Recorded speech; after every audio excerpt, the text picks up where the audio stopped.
কিছু মহল প্রকাশ্যে রাষ্ট্রের বিপক্ষে গিয়ে কিছু বিভ্রান্তিকর তথ্যের মাধ্যমে সরাসরি না ভোটের পক্ষে অবস্থান নিয়েছে এবং তারা নব্য রাজাকার। আমরা গভীর উদ্বেগের সঙ্গে লক্ষ্য করছি যে চলমান নির্বাচন প্রক্রিয়া নির্বাচন কমিশন তার সাংবিধানিক দায়িত্ব পালনে চরমভাবে ব্যর্থ হয়েছে।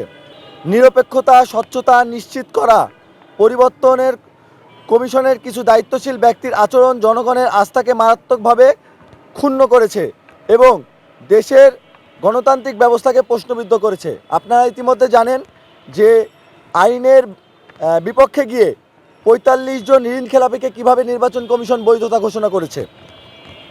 একই সঙ্গে আমরা দৃঢ়ভাবে জানিয়ে দিতে চাই যে জাতীয় স্বার্থবিরোধী অবস্থান গ্রহণকারী জিএম কাদের সহ যেসব ব্যক্তি ও গোষ্ঠী দেশবিরোধী চক্রান্তে জড়িত খুনিদের সহযোগিতা করেছে এবং জনগণের ভোটাধিকার হরণে অপচেষ্টায় লিপ্ত রয়েছিল তাদের বিরুদ্ধে অবিলম্বে আইনানুগ ব্যবস্থা গ্রহণ করতে হবে। আমাদের সুস্পষ্ট দাবি, দেশবিরোধী চক্রান্তে জুলাইয়ের আকাঙ্ক্ষা বাস্তবায়নের বিপক্ষে প্রকাশ্যে অবস্থান নেওয়া সকল ব্যক্তিদের বিরুদ্ধে দ্রুত গ্রেপ্তার সহ যথাযথ আইনানুগ ব্যবস্থা গ্রহণ করতে হবে। গণতন্ত্র হত্যাকারী খুনিদের সহযোগী ও জুলাইয়ের আকাঙ্ক্ষা বাস্তবায়ন বিরোধী কার্যক্রমে জড়িত থাকার অভিযোগে জাতীয় পার্টি অর্থাৎ জাতীয় বেইমানের প্রতীক স্থগিত করতে হবে। আমরা সুস্পষ্টভাবে জানিয়ে দিতে চাই, এই দেশে ছাত্র সমাজ ও সচেতন জনগণ অন্যায় অবিচার এবং দেশবিরোধী ষড়যন্ত্রের বিরুদ্ধে ঐক্যবদ্ধ। গণতন্ত্র ও জনগণের অধিকার রক্ষায় আমাদের কার্যক্রম অব্যাহত থাকবে ইনশাআল্লাহ। আমরা আইন ও সংবিধানের প্রতি শ্রদ্ধা রেখে শান্তিপূর্ণ গণতান্ত্রিক উপায়ে আমাদের কার্যক্রম চালিয়ে যাব ইনশাআল্লাহ।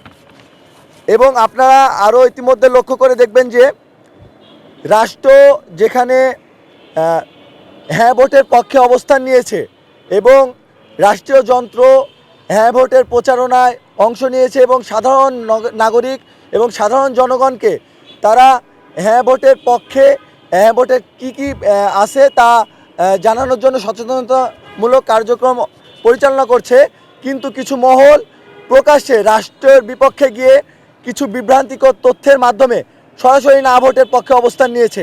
এটা আমরা বিশ্বাস করি এটা জুলাই গণঅভ্যুত্থানের সাথে প্রতারণা এবং রাষ্ট্রের বিপক্ষে অবস্থান নেওয়ার কারণে তারা রাষ্ট্রদ্রোহী হিসেবে পরিগণিত হবে এবং আমরা আরও বিশ্বাস করি তারা জুলাই গণঅভ্যুত্থানকে যেহেতু ধারণ করতে পারছে না, জুলাই গণঅভ্যুত্থানের বিপক্ষে অবস্থান নিয়েছে, সেহেতু তারা আমরা বলতে চাই যে তারা বাংলাদেশ নতুন বাংলাদেশ বিনির্মাণের বাধাগ্রস্ত করছে এবং তারা নব্য রাজাকার। আমরা অতি সত্বর এই নির্বাচন কমিশনের মেরুদণ্ডহীন নির্বাচন কমিশনের দৃষ্টি আকর্ষণ করব, তারা যেন এই ঋণ খেলাপিদের সহ নির্বাচনের আচরণবিধি যারা লঙ্ঘন করছে তাদের বিরুদ্ধে দৃষ্টান্তমূলক ব্যবস্থা গ্রহণ করে, অন্যথায় আমরা ধরে নিব তারা একটি পাতানো নির্বাচনের দিকে ধাবিত হচ্ছে এবং তারা একটি মেরুদণ্ডহীন একটি দলকে সুবিধা দিতে গিয়ে তারা তাদের কার্যক্রম বাস্তবায়ন করছে। ধন্যবাদ সবাইকে।